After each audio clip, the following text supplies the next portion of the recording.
한국직업방송 투데이 잡스 3.0 구독과 좋아요 부탁드립니다. 오고 가는 수다 속에 피어나는 인사이트 뉴스는 네모다. 오늘은 뉴스는 경제다로 함께하겠습니다. 행복자산관리연구소의 김현우 소장님 모셨습니다. 어서 오세요. 안녕하세요. 예. 안녕하세요. 소장님은 네.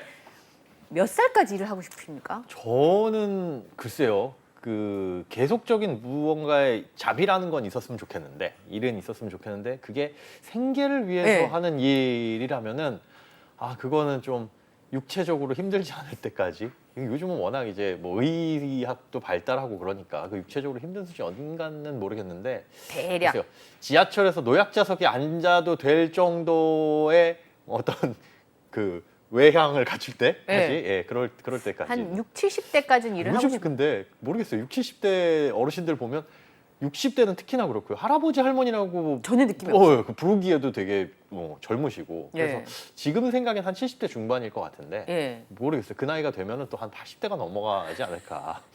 70대는 남성분들이 70대면 경로당에 가면 막내라면서.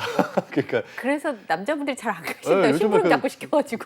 심부름 어르신들이. 어르신들이 왜냐하면 이제 그 경로당에 가면 네. 형님들이 많이 계시니까 그렇죠. 70대 정도면 너무 나이가 어려서 아. 가면 심부름을 많이 하면 잘 안 가신다. 농촌에 60대 정도면 청년회장이라고 그렇잖아요. 그러잖아요. 맞습니다. 예. 제가 왜 이 말씀 드렸냐면 네. 우리나라 통계청에서 조사를 했는데 우리나라 고령층, 여기서 고령층은 55세에서 79세의 고령층이 50세가 되기 전에 직장을 떠나는데 평균적으로 73세까지 일하기를 원한다라는 네. 조사가 있었는데요. 근데 아까 말씀하신 것처럼 그냥 잡을 갖고 싶은 거라면 그게 행복한 걸 수도 있는데 네. 생활비를 벌어야 돼서 그 나이까지 일하기를 원한다. 이건 좀 서글픈 것 같아요. 그래서 그 비율이 한 55.8% 정도 생활비를 벌기 위해서 이게 좀 작년보다는 떨어진 수준이라고 해요. 예. 그나마 떨어진 수준이라고 하는데 그 다음이 이제 일하는 즐거움을 찾기 위해서 좀 전에 제가 말씀드린 그게 이제 34.7% 정도라고 합니다. 그러니까 어쩔 수 없이 일을 해야 된다 생계를 위해서 그런 이제 고령층이 늘어가고 있는 것 같은데 우리가 그런 이제 노후라는 것들도 다시 한번 정립을 해야 될 것 같아요. 맞아요. 예전에는 어떤 정년이 있었고 지금도 물론 정년이 있지만 하지만 이제 수명이 뭐 100세 시대 100세 시대 하면서 길어지다 보니까 노후를 대비해야 된다라는 이 개념이 조금 바뀌어야 되지 않을까. 그러니까 수명이 예전처럼 뭐 70세 80세 요 사이라고 한다면은 우리가 30년 정도 일하고 60세 이후부터는 이 30년 동안 일했던 무언가로 노후를 살 수가 있을 텐데 지금은 이게 워낙 길어지고 그다음에 소비 수준도 많이 달라졌잖아요. 그렇죠. 써야 될 돈도 많습니다. 우리가 그냥 경제 활동을 하는 지금 이 시점에서 예를 들어 100이라는 돈을 번다면 요 절반을 저축해야 나중에 그 30년을 그대로 또 살 쓸 수 있는 텐데 거잖아요. 근데 그만큼 저축을 못 하잖아요. 그렇죠. 절반 저축은 꿈도 어림도 못 꾸죠. 어림도 없어요. 없습니다. 그렇다고 한다면은 노후 전후로 이렇게 뭔가 극명하게 나눌 게 아니라 약간 계속적인 일자리. 그러니까 하나의 일자리, 직업이 뭐예요?라고 물어봤을 때 저는 무엇입니다가 아니라 여러 가지 일을 가지고 꾸준히 하다가 그것 중에 이제 체력적으로 별로 폼이 안 드는 그런 일들을 끝까지 이제 가져가는 그런 형태로 이제 노후 준비가 좀 바뀌어야 되지 않을까 그렇게 생각이 됩니다. 정년 퇴직하는 비율이 8.5%밖에 안 되더라고요. 그렇다고 하더라고요. 그러면 대부분의 경우에는 내가 일하는 기간 동안 노후 준비가 충분히 안 된 상태에서 갑자기 그렇죠. 내 직업이 끝나버리는 상황이기 때문에 맞습니다. 그래서 이제 이런 뉴스가 많이 나가면 젊은 층들은 이제 애도 안 낳고 나 하나만을 위해 살리 이제 이렇게 생각할 수 있는 거예요. 맞습니다. 이제 네. 혼자 살다 보니까 본인도 이거 내 앞가림하기도 쉽지가 힘든데. 않다. 그리고 뭐 결혼을 하고 나서도 우리 둘이 살기도 버거운데 여기 맞습니다. 맞벌이에서 외벌이로 전환되면 어떻게 셋이서 먹고 살고 넷이서 먹고 살지라는 걱정이 있을 텐데 그러니까 뭐 출생률 뭐 걱정이다 이런 것들 많이 나오잖아요. 그런데 왜 그런 걱정을 하느냐를 보면 뭐 노후라든가 아니면 주거 문제 맞습니다. 이런 부분들이 앞에 쌓여 있기 때문에 그 중에 뭐 하나라도 완벽하게 해결해주지 않으면 노후는 나라가 책임질게 혹은 주거는 나라가 책임질게 그렇죠. 이러지 않으면 다른 것들을 볼 수 있는 여유가 안 생길 것 같아요. 예, 그러니까요. 그거는 지속적으로 이제 우리나라가 고령 사회로 가고 있으니까 네. 준비를 해야 될 것 같습니다. 오늘 뉴스는 경제는 먹고 사는 얘기. 노후 얘기 말고 먹고 사는 얘기. 지금 비가 너무 많이 왔잖아요. 요즘 상추와 배추의 운명이 갈렸다고 그러더라고요. 왜냐하면 배추 같은 경우는 수해를 입은 지역에서 좀 덜 생산이 돼서 네. 타격을 좀 덜 입었는데 그래도 뭐 10몇 % 올랐던데 상추는 이번에 호우 피해 입은 지역에서 주로 생산을 하니까 이제 곧 출하를 해야 되는. 삼겹살을 상추에 못 사 먹는 날이 이제 오지 않을까 싶은 생각이 드는데요. 네. 게다가 러시아가 흑해 항로를 통해서 우크라이나에 곡물 수출을 보장해 줬었는데 흑해 곡물 협정을 종료했고 인도는 쌀 수출을 금지했다고 하거든요. 이렇게 되면은 외식 물가를 비롯해서 요즘에 식료품비가 많이 드는데라는 생각을 체감하고 있습니다. 그래서 오늘 네. 그 얘기를 좀 해볼 것 같은데요. 인도 비바스마티 백미 수출을 금지했다는데 비바스마티 제가 아는 거는 이제 일반미와 네네. 뭐 정부미. 정부미. 그 정도밖에 몰라가지고 이천쌀 뭐 이런 거. 네네. 예. 비바스마티가 뭐예요? 일단 쌀이 크게 두 가지 품종으로 갈립니다. 인디카종이랑 자포니카종. 우리가 먹는 이게 자포니카종. 그렇죠. 이제 찰기가 있고 좀 이렇게 잘 뭉치고. 그리고 좀 짧아요. 그렇죠. 짧고 동그랗고 그런 모양인데 짧은 것도 있고 긴 것도 있고 하기는 합니다. 근데 우리가 찰기가 있죠. 찰기가 있죠. 그 가장 큰 특징이 찰기가 있다는 거. 우리 뭐 즉석 밥 이거 보시면 우리가 먹는 쌀 길이보다 좀 긴 것 같은데 그래도 그건 이제 자포니카종이거든요. 그런데 이 바스마티 종은 뭐냐면 일단 비바스마티는 바스마티가 아닌 거. 네.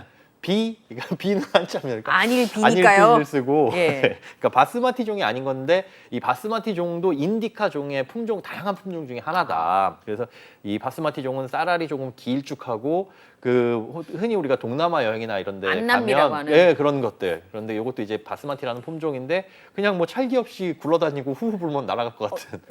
자아 정체성이 굉장히 강하더라고요. 그렇습니다. 그래서 그죠. 다 따로따로 놀고. 따로 놀고. 아주 개인주의 성향이 근데 강한. 네, 근데 우리가 사실 자포니카 종은 우리가 익숙하기 때문에 뭐 이런 이상한 쌀이 있어 이제 동남아나 여행 가시면 그렇게 느껴지실 텐데 실제로 전 세계적으로는 인디카종 쌀을 훨씬 많이 먹죠. 훨씬 많이 소비를 하고 있습니다. 예.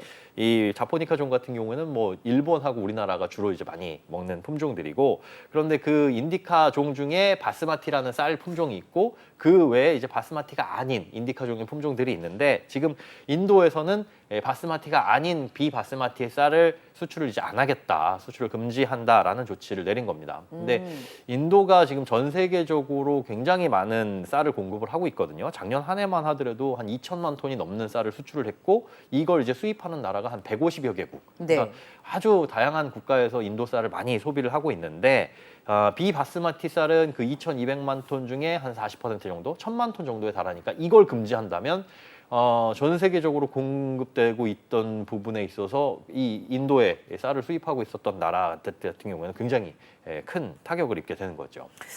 굉장히 극단적인 거잖아요. 네, 수출하는 그렇습니다. 물량의 40%를 수출하지 않겠다. 인도에서 갑자기 그런 결정을 왜 내린 건가요? 아무래도 인도의 작황이 안 좋기 때문입니다. 이게 이 쌀은 7월이나 8월 정도 이럴 때 강우가 굉장히 큰 중요하잖아요. 영향을 미치는데 작년 같은 경우에도 날씨가 안 좋았고요. 그다음에 예. 이번에도 굉장히 큰 강우, 이제 엘니뇨 현상 때문에 이걸로 인해서 폭우로 인해서 농작물 예. 피해가 굉장히 컸다고 해요. 그러다 보니까 이거 이제 우리 먹고 살 것도 없을 것 같다. 물론 그 정도까지는 될지 안 될지는 모르겠지만 일단은 문제가 생길 것 같아 보이면은 바깥으로 나가는 것부터 좀 줄여 나가잖아요. 그러다 보니 지금 아예 쌀 수출을 비바스마티 종에 대해서는 전면 금지한다라는 좀 극단적인 조치를 좀 내렸습니다. 우리나라는 곡물 창고에 쌀이 많이 쌓여 있다는데 그렇죠. 그러니까 종목을 좀 바꿔보시면 저희가 좀 수출할 수 있을 것 같기도 한데. 그런 것도 뭐 얘기도 나오기도 했었어요. 그런데 이제 저런 이제 인디카종이 자라기 위한 어떤 이 토양적인 요건이나 기후적인 요건, 그다음에 재배하는 방법 이런 것들이 좀 차이가 있기 때문에 예. 사실상 우리나라에서 지금 벼농사를 짓는 분들 같은 경우에는 굉장히 기계화돼 있잖아요. 네. 그래서 고연령층, 이제 노령화돼 있음에도 불구하고 농사를 지을 수 있는 이유가 지금까지 우리가 쭉 먹던 품종에 대해서 그래도 굉장히 과학적으로 잘 개발이 돼 있고 발달돼 그렇죠. 있고요. 기계화가 됐기 때문에. 그런데 여기서 이제 품종을 바꾸기가 그래서 힘듭니다. 그러니까 쭉 그것만 해오시던 분들이기 이어가지고. 때문에 나라에서도 쌀이 너무 많이 생산됩니다. 소비는 줄고 있는데 근데 뭐 직불금 문제 이런 것들 많이 나오잖아요. 네. 그래서 쌀이 아닌 다른 품종으로 전환하시면 다른 이제 직불금도 더 드리고 그런 전환해주는 제도적인 뭐 지원 이런 것들도 많이 해드린다고 하는데 어르신들 입장에서는 이게 쉽지가 않은 거예요. 그렇죠. 그러다 보니까 기존에 키우던 그런 벼만 재배를 하고 있는데 저런 것들을 키우면 물론 수출에 도움이 되겠지만 그런 이유로 그러니까 어르신 이것 좀 키워보세요라고 장려하기가 어려워서. 현실적으로는 어렵습니다. 그러면 한류가 인도에 많이 퍼져서 예, 아이돌 분이 그 즉석밥 먹는 거 때문에 저 즉석밥 맛있겠는데 이렇게 하지 않으면 한 번쯤은 먹어보겠지만 밥이 이렇게 끈적끈적해라는 생각을 그분들은 하지 않을까. 아 맛있는데 맛있죠. 우리 입장에서는 밥이 저렇게 막 입안에서 굴러다니면 설이 건나 싶고 기분이 안 좋을 텐데. 그러니까요. 이게 김치에 김만 얹어서 먹어도 맛있는데 맛있죠. 근데 해외 입장에서는 또 본인들이 이제 주식으로 섭취하던 이게 것과 다르니까 다르니까. 그렇죠. 예, 인도에 내년에 총선 있잖아요. 그렇죠. 혹시 이런 곡물 수출을 금지한 것이 정치적 셈법과도 관련이 있을까요? 그렇다는 분석들도 많이 나오고 있습니다. 지금 모디 총리가 3년임을 지금 노리고 있는데 이 상태에서 지금 가장 걱정이 되는 게 물가거든요. 인도도 그렇죠. 물가 많이 올랐는데 이렇게 이 농작물들 작황이 좋지 않다 보니까 농산물로 인한 이 인플레이션도 걱정이 되고 있어요. 특히나 이제 쌀을 수출을 통해 가지고 나가는 물량 때문에 이로 인한 인플레이션이 다시 발생하게 되면 또 민심을 잡기 어려우니까 이것 때문에 굉장히 조금 더 필요 이상으로 조치를 하는 것 아니냐라는 것도 얘기가 나오고 있는데 어쨌든 뭐 모디 총리 입장에서는 민심을 얻기 위해선 이 물가 잡는 게 첫 번째 그렇죠. 숙제이기 때문에 이런 조치를 내린 것 같습니다. 인도가 어마무시하게 덥더라고요. 가뭄도 심하고 네. 게다가 또 비가 많이 오면 여기는 홍수 피해를 아주 심하게 인프라가 이제 덜 발달되어 있기 때문에 그렇죠. 입어서 사실은 그 특히나 농산물 수출에 영향을 줄 수가 있는데 작년에도 부스러진 쌀인 쌀아기 수출을 금지한 상황인데다가 비바스마티 종의 쌀 수출도 금지하게 되면 뭐 우리는 이제 쌀을 다른 종류를 먹으니까 그렇긴 하지만 전 세계적으로 이 종류의 쌀을 드시는 분들이 많다 그러면 영향을 많이 줄 것 같은데요. 맞습니다. 이제 말씀하신 것처럼 작년 9월에 그 쌀아기 부스러진 쌀에 대한 수출도 금지를 했거든요. 그 여전히 이어져 오고 있고 이것도 작년 7, 8월에 비가 많이 왔기 때문에 그 문제가 됐었어요. 그러다 보니까 9월부터 중단을 했었고 지금 한 번 더 수출 제한 조치가 들어가는데 작년에 쌀 수확량이 한 5.6% 정도 인도에서 감소했다고 해요. 그런데 쌀아기 수출 금지로 인해서 이제 주변국들이 말씀하신 그런 피해를 입게 되잖아요. 이것 때문에 필리핀 같은 경우에는 8월 물가 상승률이 한 6.3% 정도. 그러니까 지금 같은 경우에는 더 강도가 높은 그런 제재 조치를 내린 건데 앞으로 이제 이런 이 쌀을 수입하는 그런 국가들의 물가 상승이 지금 잠잠해져가고 있는 것 같다가 다시 한번 들썩이지 않을까 지금 이게 우려되고 있는 상황입니다. 사실 식량 안보가 중요하다는 얘기는 많이 하는데요. 쌀의 경우에는 그나마 우리가 자급자족률이 굉장히 높은 그렇죠. 품종이지만 밀의 경우는 상황이 굉장히 다르죠. 맞습니다. 제가 최근에 시가지에 나갔더니 왜 이렇게 빵집이랑 베이커리가 우후죽순으로 굉장히 많이 생겼더라고요. 그러니까 그만큼 우리가 밀 소비가 많을 수밖에 없는 상황인데 러시아에서 흑해 곡물 협정 파기를 선언했어요. 참 이 사람들. 이게 진짜 러시아가 다른 제재를 받다 보니까 그것들을 풀어달라라는 요구로 결국은 이제 이 흑해 곡물 협정에 대해서 연장하지 않겠다라는 걸 발표한 거거든요. 인질극입니까? 그렇죠. 거의 이제 인질극이라고 봐야 되죠. 러시아가 우크라이나를 침공한 이후에 흑해가 막히다 보니까 러시아에서 수출이 어려워지게 되고 그러다 보니 전 세계 곡물 가격이 들썩이게 됐잖아요. 뭐 그때 사람들이 많이 알았을 겁니다. 이제 우크라이나가 전 세계적으로 곡창지대고 곡창지대고 진짜 빵 공장, 뭐 밀 공장이라고 할 정도로 그러니까요.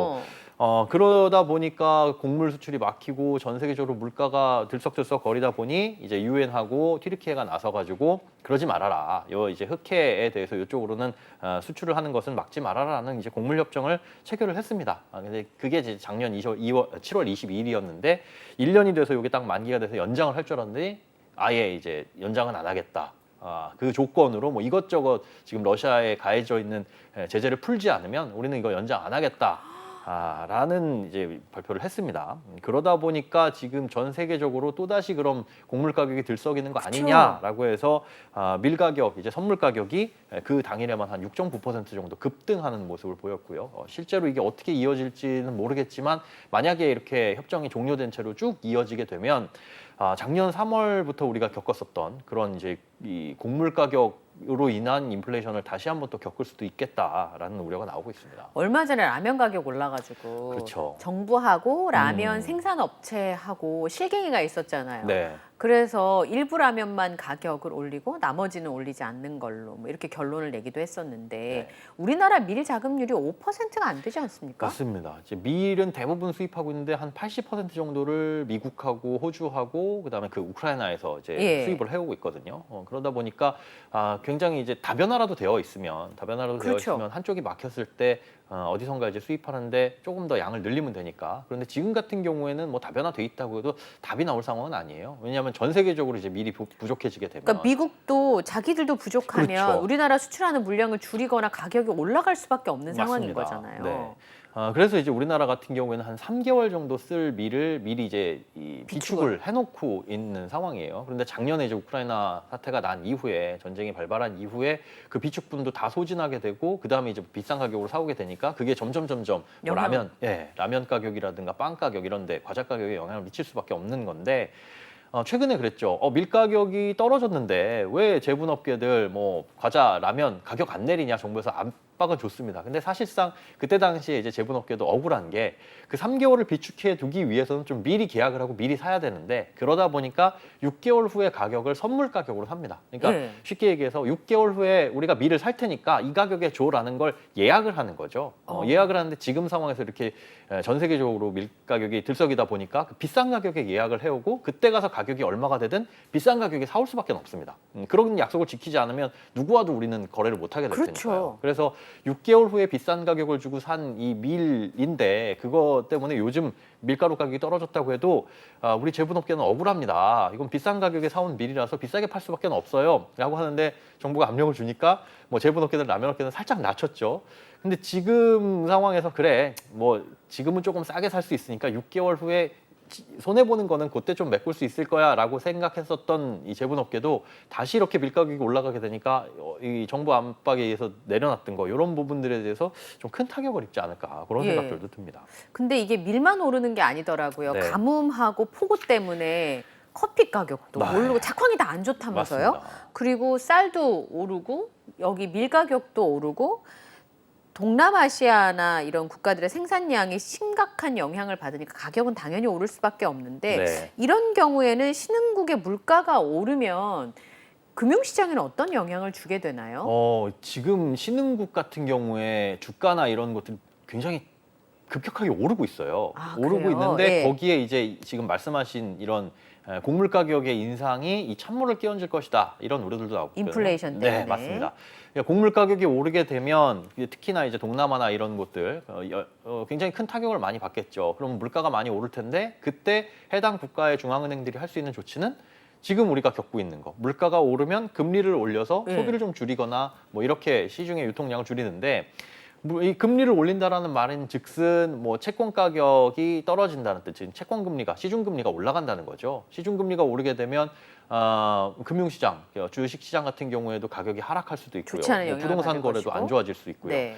그러니까 지금 신흥국들의 금융시장이 막 급등하고 있는 이유는 뭐냐면 미국이나 아니면 뭐 다른 이제 주요국들로 봤을 때 물가가 어느 정도 잡혀가는 것 같다. 금리는 지금 꼭대기일 거다. 그럼 돈이 풀리면 앞으로 경제는 더 살아날 테니까 지금 바닥을 쳤었던 신흥국들의 주식들을 좀 사자라는 이 분위기였거든요. 그런데 생각지도 못한 이런 이제 곡물 가격 인상으로 인한 인플레이션이 여기서부터 다시 발생을 하게 되면 그 기조에 좀 찬물을 끼얹을 수도 있다는 거죠. 그러니까 최근 신흥국 신흥시장에 대한 투자가 좀 많이 활발해지고는 있는데 혹시나 그런 뭐 뉴스들을 보고 그럼 이제는 동남아 쪽이나 베트남 쪽 이런 쪽에 좀 투자를 해볼까라고 생각하시는 분들도 우리가 생각하지 못한 이 곡물 가격으로 인한 인플레이션이 다시 와가지고 금리가 또 올라갈 수도 있으니까 그건 좀 신중하게 또 외환 투자 같은 경우는 신중하게 생각을 하셔야 됩니다. 이미 인도나 베트남이나 이런 국가에 투자하신 펀드를 갖고 계신 분들 많이 있으실 거예요. 네. 게다가 최근에 요 근처 동남아 국가에 한동안 또 부동산 붐이 불어가지고 맞아요, 맞습니다. 많이 올랐어요. 그래서 그거 투자하신 분들도 있고 뒤늦게 들어가신 분들도 있으실 텐데 네. 이게 환율에도 영향을 주고 채권 금리에도 영향을 주니까 한번 따져보셔야 될 것 같아요. 맞습니다. 밀 가격 오르고 커피 가격 오르는 게 이런 영향을 줄 거라고 또 생각을 못했네요. 정말 이제 그런데 이제 우리나라 같은 경우에도 사실은 이제 쌀이 주식이긴 하지만 점점 쌀 소비도 줄고 있고 그 대신에 그럼 사람들이 밥을 안 먹냐라고 봤을 때 쌀 대신 다른 것들을 많이 소비하잖아요. 맞아요. 그러다 보니까 우리나라도 뭐 인도 쌀 수출하는데 우리나라가 먹는 그 품종 아니래. 라고 해서 영향이 전혀 없지는 않을 테니까 네. 우리나라 뭐 물가도 수입 물가도 좀 생각을 해봐야 됩니다. 근데 기후 인플레이션이 한순간에 끝날 것 같지 않은 게 지구의 평균 기온이 1.5도 아래로 막아야 된다라고 하는 게 기후협약의 이야기인데 네. 지금은 아주 비극적인 시나리오로 가고 있는 상황이거든요. 네. 그걸 1.5도 안으로 갖출 수 있는 방법은 없어 보이는데 올해는 뭐 엘니뇨 현상 때문에 그렇다고 하지만 비가 많이 오거나 가뭄이 불거나 지금 뭐 다른 지역에는 산불 나가지고 난리가 났더라고요. 예, 그러게요. 그러면 이런 것들로 인한 기후 인플레이션들이 많이 생길 수 있잖아요. 네. 근데 우리는 대부분 다 수입을 하니까 쌀 빼고는 네. 걱정이 좀 큰데 어떻게 해야 될까요? 기후재난이나 식량 위기는 눈앞에 보이는 일인 것 같은데요. 네, 뭐 정부에서도 이에 대한 대책들, 뭐 장기적인 플랜들을 많이 예. 내놓고는 있습니다. 근데 우리나라 같은 경우에는 세계에서 7번째로 곡물 수입이 많은 그거 나라더라고요. 안 먹고는 안 되잖아요. 맞습니다. 1970년까지만 하더라도 곡물 자급률이 무려 80.5%. 네. 그런데 2010년에는 이게 27.6%로 떨어졌다가 2019년에는 21%. 점점 이제 곡물이 이제 해외에서 수입하는 걸 의존을 하고 있다는 거죠. 네. 그리고 식량 자급률 같은 경우에는 OECD 38개국 중에 최하위입니다. 1970년에 이게 86% 정도 됐었는데 2010년에는 54%로 뚝 떨어지고 2019년 기준에서는 45.8%로 확 떨어졌거든요. 아니 1970년대 우리 더 못 살 때인데 그렇죠. 못 살 그때는- 때니까 그때는 이제 자급자족하고 안에서 뭐 해결했는데. 예, 벼농사나 그리고 사실 그때 당시에 주식은 쌀이었죠. 아. 그 외에 먹는 거라고 하더라도 뭐 감자라든가 구황작물에 그런 것들에 이제 기댄 것들이 많이 있었는데 우리가 소득 수준이 높아지고 또 많은 것들을 수입하다 보니까 이 식량이 다양화되어 있는 거예요. 어렸을 때 스파게티라는 요리는 굉장히 생소한 요리였는데 요즘은 뭐 다양하잖아요. 이제 스파게티라고 부르면 뭔가 촌스러운 아, 그 파스타라고 불러야 돼요. 파스타 종류가 집이요. 다르긴 하지만 예. 자장배집만큼 많은 것 같아요. 거의 그런 것 같습니다. 네. 예. 그러다 보니까 우리가 다양하게 쌀 외에 다양한 곡물들을 예.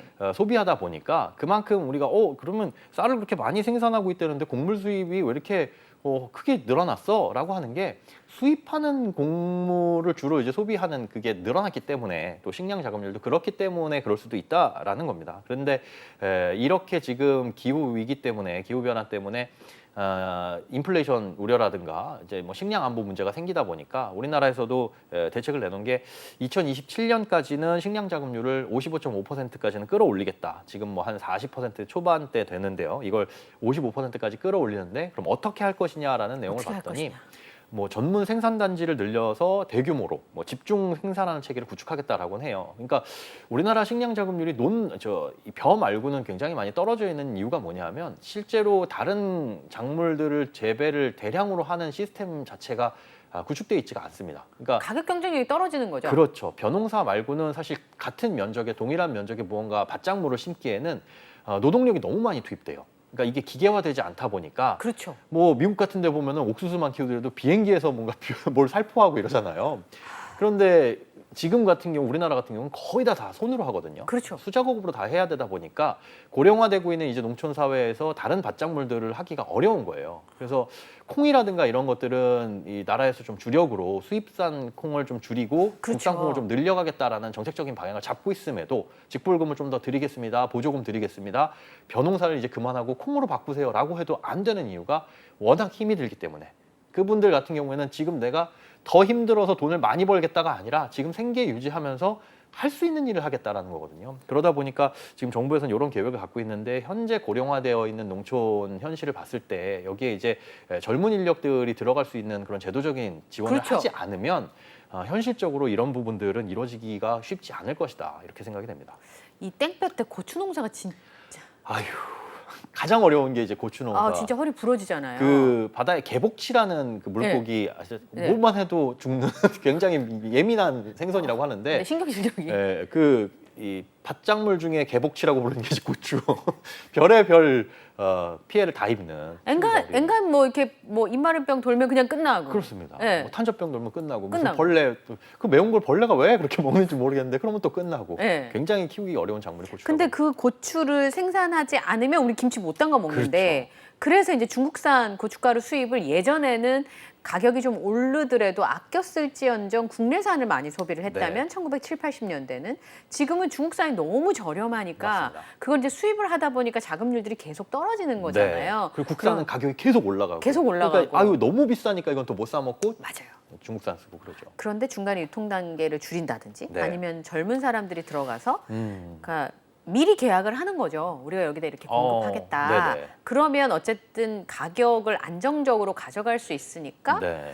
굳이 귀농을 하고 싶다 그러면 가능하지도 않을까. 네, 그게 지금 굉장히 중요한 포인트인데요. 지금 이 어느 정도 판로를 개척하는 게 굉장히 어렵습니다. 그러니까 실제로 농업인 분들이 어떤 작물을 키워가지고 파는 건 거의 이제 공매 시장으로, 도매 시장, 뭐 경매 그렇죠. 시장으로 이제 내놓게 되는데 작황에 따라서 이게 굉장히 헐값에 처분이 되는 경우가 있어요. 그런데 우리가 뉴스 보다 보면 야 요즘에 무슨 곡물 가격 아니면 뭐 채소 가격이 엄청나게 떨어져서 밭을 그냥 갈아엎어서 버린다더라라고 하는데 마트에 가면 비싸잖아요.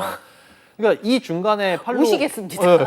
이 팔로우가 없는 거예요. 그런 것들을 좀 연결해 줄 수 있는 시스템만 구축되더라도 안정적으로 좀 달라지겠죠? 달라질 수 있을 것 같습니다. 요즘은 못난이 농산물 파는 네네. 플랫폼들이 조금씩 있는데 아는 분들만 쓰시니까 네. 그런 것들을 도시의 서민들과 농민들을 좀 연결해주는 플랫폼이나 이런 것들을 국가에서 개발을 하든지 아니면 젊은 친구들이 들어가서 개발할 수 있도록 지원을 해준다든지 네. 그러면 이제 취업도 해결이 되고 할 수 있으니까 그럴 수 있으면 좋겠다는 생각이 좀 듭니다. 최저임금 얘기를 좀 해보죠. 예. 최저임금이 이제 결정이 됐습니다. 9,860원 네. 한동안은 이제 이 금액으로 가게 될 텐데 그러면 만약에 일주일에 하루에 8시간씩 주 5일을 근무한다고 치면은 206만 740원을 받게 되는 건데요. 네. 어떻게 경제적인 전반 상황을 좀 고려한 금액이라고 보실 수 있습니까? 아, 글쎄요. 이렇게 전반적으로 사실은 굉장히 어려웠다라고 볼 수 있을 것 쉽진 같아요. 않았어요. 최근에 5년 동안 최저임금 인상률을 보니까 가장 낮은 수치. 그러니까 2021년에 1.5%이긴 했었는데 네. 그때는 이제 코로나라는 특수성이 있었기 때문에 예. 그때를 빼면은 사실 최근 5년 동안 봤을 때 뭐 거의 10년 가까운 시간 봤을 때 인상률이 가장 낮은 인상률을 보였다라고 볼 수 있어요. 그런데 예. 아시다시피 물가는 굉장히 많이 오르고 있고 그만큼 이제 급여도 올라줘야 되는데 그렇죠. 물가가 많이 올랐기 때문에 이제 급여까지도 오르게 되면 크게 시장을 자극할 수 있다는 판단도 들어간 것 같고 또 너무 이제 어렵다 보니까 월급을 주는 측면에서 지금 같은 상황에는 임금을 주기도 힘들 정도로 경기도 어렵다 뭐 이런 목소리들이 많이 나왔으니까요. 그리고 이번에 최저임금을 결정하는데 걸린 기간이 뭐 역대 최대 기간을 경신을 했잖아요. 네. 그런 거 보면 굉장히 이 결정을 내리기가 어려웠던 사안이 아닌가. 그만큼 경제 환경이 힘들었다, 어려웠다라는 방증이지 않을까 생각이 됩니다. 그러니까 동결했어야 된다. 경영계에서는. 네. 그다음에 업종에 따라서 최저임금 차등을 둬야 된다라고 하는 목표를 세웠는데 그거를 이제 이루지 못한 거예요. 경영계 네. 입장에서는. 그렇죠. 그다음에 노동계는 10,000원은 넘겨야지 지금 물가가 얼마나 올랐는데 이 금액을 받고 노동자들 어떻게 살란 얘기냐.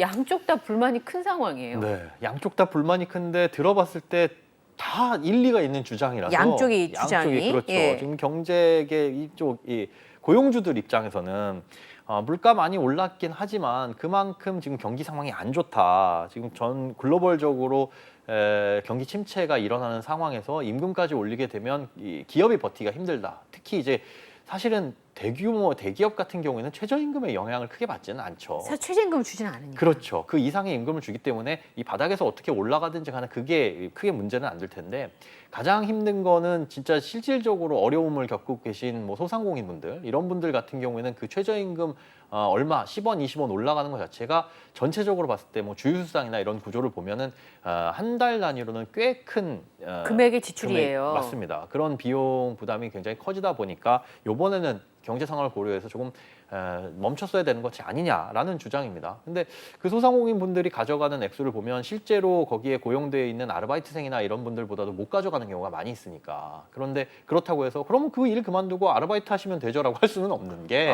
그렇죠. 그렇게 되게 되면 결국은 일자리가 사라지고 아르바이트생들이 더 많아지게 되고 그 아르바이트 일자리를 구하는 분들이 많게 되니까 경쟁은 더 심화돼서 더 일자리는 안 좋아질 수 있어요. 그렇죠. 극단적으로 보자면. 그러니까 결국은 그런 소상공인 분들을 비롯해서 여러 가지 기업들이나 이런 일자리가 사라지는 건 더 우리가 일을 해야 되는 구직을 해야 되는 분들의 입장에서는 더 안 좋아지는 부분이니까 이게 최저임금을 올리게 되면 실질적으로 당장에는 우리 임금 노동자들이 어떤 혜택을 보는 것 같겠지만 만약에 진짜 이게 실제로 사업주들 입장에서 부담이 돼서 이게 폐업으로 이어진다라고 한다면은 장기적으로 봤을 때 또 안 좋은 부분이기 때문에 이 적정한 스위트 스팟을 찾는 게 굉장히 어려운 포인트가 아닐까 싶습니다. 한쪽 부분에서 그렇게 얘기할 수 있잖아요. 최저임금도 못 주면서 그러면 그렇죠. 사업을 영위합니까? 네. 라고 반문할 수 있지만 또 한편으로는 그렇게라도 그런 사업장들도 운영하지 않으면 그렇죠. 아르바이트나 최저임금을 받아서라도 생계를 유지해야 되는 사람들에게는 맞습니다. 일자리가 사라지는 일이기 때문에 네. 국가를 경영하거나 아니면 사회를 운영하는 사람의 입장에서 그렇게 단언할 수는 없는 거예요. 그럼요. 사실상 그게 진짜로 그럼 뭐 그렇게 아르바이트생보다 못 벌 거면 문 닫고 아르바이트 하세요라고 하는 것이 굉장히 무책임한 말일 수 있거든요. 그러니까요. 그리고 그런 일자리들이 자꾸 사라지게 되면 실제로 경쟁만 더 치열해질 뿐이니까 전체적으로 봤을 때 소비도 늘어날 수 있고 그런 고용도 안정될 수 있는 그런 뭐 제도적인 안전장치가 뒷받침되지 않으면 힘든 상황이라고 볼 수 있습니다. 근데 이게 좀 생각을 해볼 부분이 있는 게 똑같은 최저임금이어도요. 네. 예를 들어서 206만 740원을 지방에서 받을 때랑 네, 서울에서 생활해서 받을 때랑 체감이 다르잖아요. 맞습니다. 체감이 다르죠. 확실히 또 최저임금뿐만 아니라 같은 월급을 받는다고 하더라도 지방에서 사시는 분들의 이 삶의 질이라든가 그렇죠. 이런 여유가 훨씬 더 있는 경우들을 많이 볼 수 있는데요. 이 물가 때문이죠. 아무래도 네. 이제 물가가 비싼 곳에서는 똑같은 돈을 받더라도 더욱더 힘든 상황이 이어질 수밖에 없는 거고요. 근데 그런 최저임금의 영향을 받는 일자리라는 것들이 굉장히 열악한 것들이 많이 네. 있잖아요. 그러다 보니까 이 최저임금이 사실상 그런 분들을 위해서 더 중요한 게 아닌가 예. 생각이 되네요. 그러니까 뭐 지방과 수도권을 차등을 두자, 네. 혹은 또 업종별로 차등을 두자 이런 주장을 하는데 실제로 그래 버리면 지방에 있는 경우에는 더욱 그렇죠. 그분들이 그럼 그 돈 갖고 나 일 안 해요. 나 서울 가서 일할 거예요. 수도권 갈 거예요. 이러면 또 지방은 일자리가 줄어들기 때문에 부작용의 문제가 생길 수 있고 맞습니다. 다른 나라에서도 최저임금을 업종별로 차등을 둔다라고 경영계에서 주장을 하고 있는데 이거 내년엔 어떨 것 같으세요? 글쎄요, 요번에도 뭐 전원회의에서 반대가 15표, 찬성이 네. 11표로 부결이 되긴 했어요. 네. 그러다 보니까 이게 뭐 아예 압도적인 숫자로 반대가 된 건 아니거든요. 그러니까 한번 논의를 해보자라는 차원에서 조금 더 심도 있게 들어가기는 할 것 같은데 네. 말씀하신 그런 부작용들을 어떻게 막을 것이냐라는 그쵸. 게 나오지 않으면 사실상 이거는 굉장히 큰 부작용이 실제로 일어날 수도 있습니다. 그러니까 최저임금이 적용되는 일자리의 대부분들이 열악한 일자리인데 맞습니다. 그 열악한 일자리에도 임금 차등이 생긴다라고 한다면 기피 현상이 더 심화되겠죠. 당연히 그렇겠죠. 그러면은 물론 이제 최저임금의 이 목적 자체가 이만큼만 줘도 됩니다가 아니라 최소한 이만큼은 줘야 됩니다인 그렇죠. 거잖아요. 그런데 그렇게 어려운 일자리일수록 기피하게 되고 사람들을 구하기 어려워지게 된다면은 최저임금은 요만큼이지만 그 이상 임금을 줘야 줘야 되는 되죠. 상황들도 있을 수 있어요. 하지만 그만큼의 임금을 줄 수가 없는 업장 입장에서는 더 일자리를 일손을 구하기가 힘드니까 직원들을 고용하기가 힘드니까 오히려 안 좋은 이 부작용이 일어날 수 있을 텐데 그런 부분에 있어서 뭐 고용지원금이나 이런 것들에 대한 뭐 안전장치 이런 안전장치가 없으면 실질적으로 이게 일어났을 때 발생하는 부작용들을 어떻게 막을 것이냐 그런 문제는 계속적으로 나올 것 같습니다. 네, 지금 생각해 보면 예를 들어 집만 해결된다. 예. 집만 해결되면 세상 걱정 다 해결될 것 같은데요.